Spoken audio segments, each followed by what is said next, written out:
There's a pretty one, Ulysses.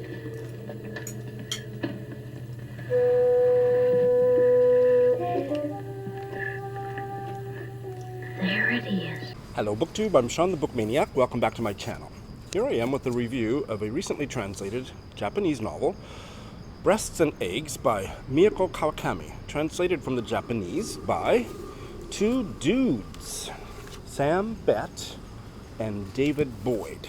The publication history is kind of unique, so let me try to do that. I think 2008, the first version of this novel was published in Japanese, and I don't know the Japanese title for that one. But it was basically the first chunk of this much larger novel. And then a year or two ago, Kawakami reissued it with a second novel attached. Hey, but as this tweet that Mieko Kawakami sent out just a few days ago clarifies, she did revise the first part of this novel that had been separately published a decade or so ago.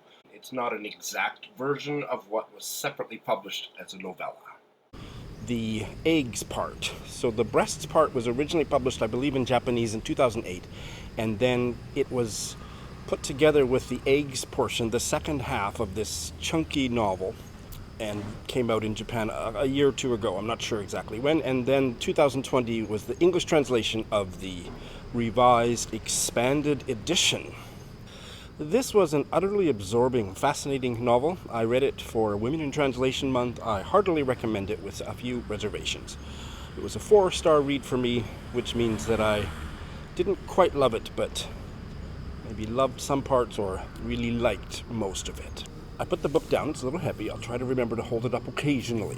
I live in Japan. I've lived in Japan for 11 years. I'm not an expert in anything Japanese particularly, but I have 11 years worth of outsider observations and basically monolingual, barely speak Japanese, but teach Japanese people of all ages and have for the whole duration of my time here. So this book really resonated for me with what I have observed as an outsider who doesn't pretend that I know everything or know what everything means that I see around me about the freaking horrible position of women in Japanese society. I mean, it's bad everywhere, but in Japan it's almost 10 times worse. Japanese women are living out the realities of 1950s, maybe now 1960s women in the West. It's disgusting. The other disgusting thing about Japan, there's many things I love about Japan, and I'm probably not going to mention any of those, but just know there are things that I love about Japan. I wouldn't have stayed here. I have a lovely Japanese husband, for example, but that's not what this video is about. Another disgusting thing about Japan is they have no idea about human rights. There's no such thing as human rights protection. They don't have a human rights code.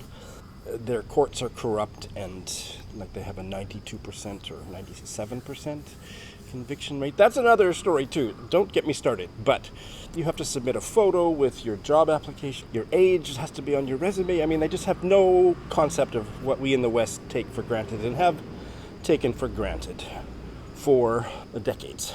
So I'm probably raising eyebrows for certain people saying that I'm being disrespectful to a culture that I don't belong to. Well, I don't care what you think. That's true. And this book is many things, and one of the things it is a documentary anthology of women's stories, and stories of women that don't. Aside from, I'm not extremely widely read in Japanese literature, but I'm widely read enough to know that this is revolutionary, this novel, in the way that it centers Japanese women's experience in a text that accumulates more and more different women's experiences of all the things that people experience, love, life, illness, but also specifically female experiences, the title, Breasts and Eggs, in a way that is just the cumulative effect of that is profound. I didn't think the novel as a literary novel was profound, but the cumulative effect of putting that incredible array of female experiences, front and center, as the topic of a novel, was profound.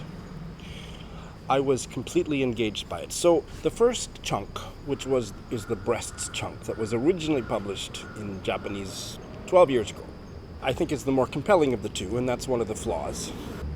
The main character, Natsuko, is at the time maybe in her late 20s.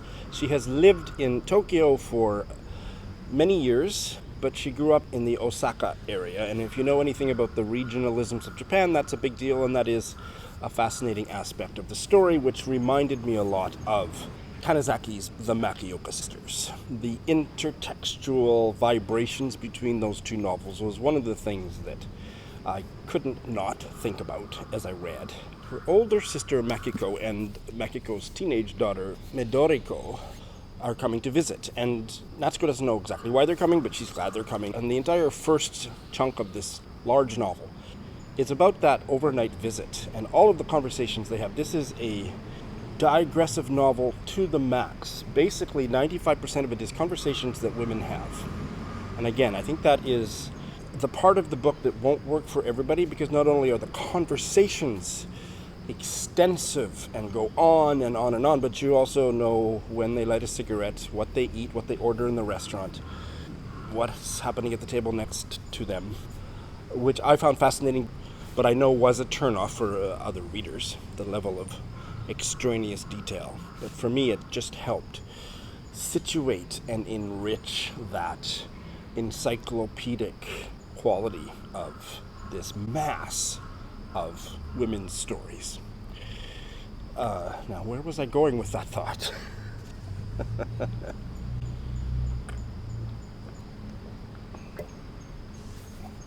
Well, I've forgotten where that sentence was going, so we'll just leave that there. We'll park it, and hopefully I'll finish it by mistake. It's not a spoiler to say that Makiko, the older sister, has come to Tokyo because she's shopping around for breast augmentation surgery. And the reason that she wants it is she's a hostess. And if you know anything about Japanese culture, hostess bars are a big thing here, and there's another thing I absolutely hate.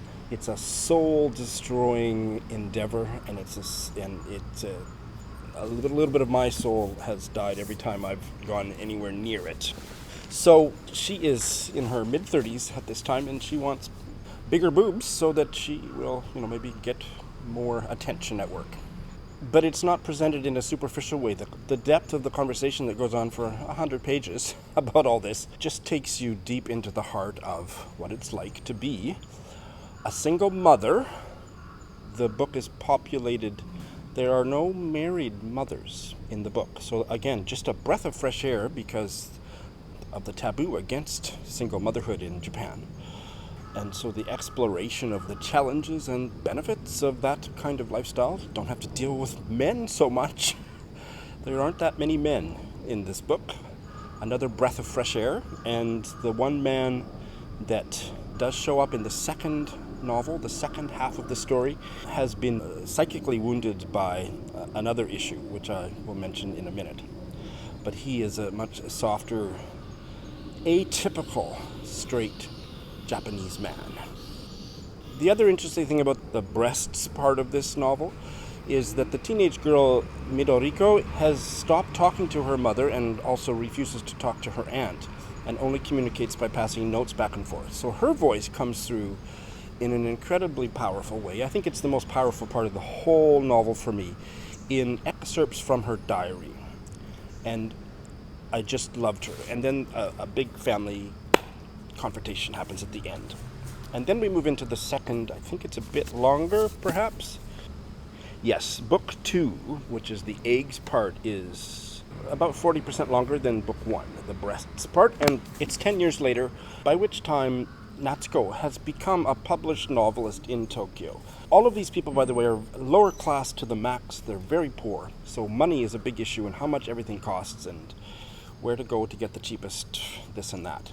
The way this novel confronts class in Japan, again, a major strength, something that Japanese literature hasn't necessarily done a good job of addressing. So Natsuko is pushing 40. She's 38. She's got one novel under her belt. She feels writer's block, and she also feels like if she's gonna have a kid, she's gotta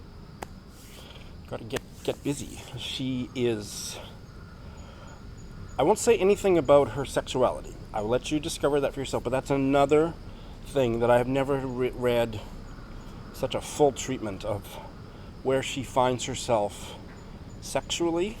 And again, I just don't want to spoil it. You need to discover it. But it's fascinating. It's a little addressed aspect of people's lives, women's lives, certainly Japanese women's lives.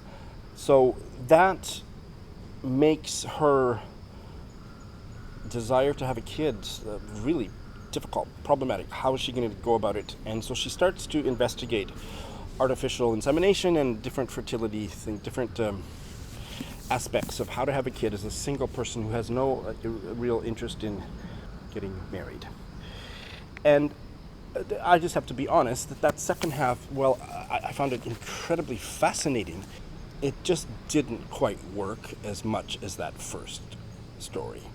We go very deep into her writer's block and the way that she connects with people in the writing community and editors and the relationships and the nomikais, the late night drinking parties and what people say when they're drunk as opposed to not.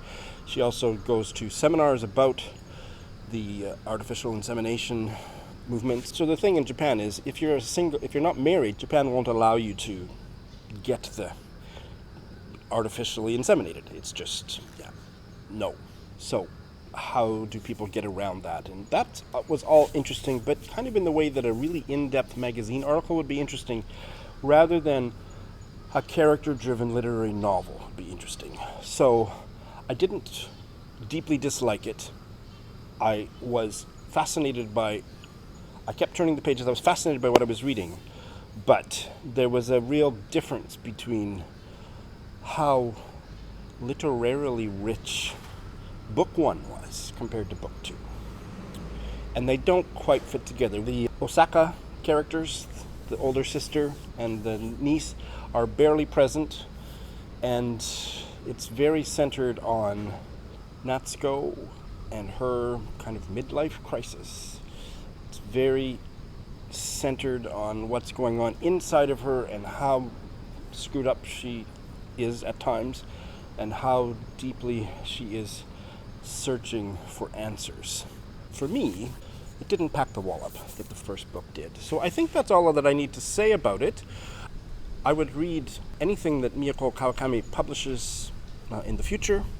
This definitely is a Marmite book. I think men should read it because it just takes you into women's experiences of their bodies, the way that women of any culture imbibe, swallow the patriarchal bullshit and hate their own bodies, and the hero's journey that it is to undo as much of that as possible and celebrate themselves and find, make, fight for, and carve out the lives that make the most sense to them.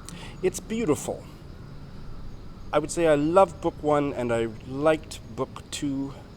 And that being said, I recommend it very, very highly to you. Thanks for watching.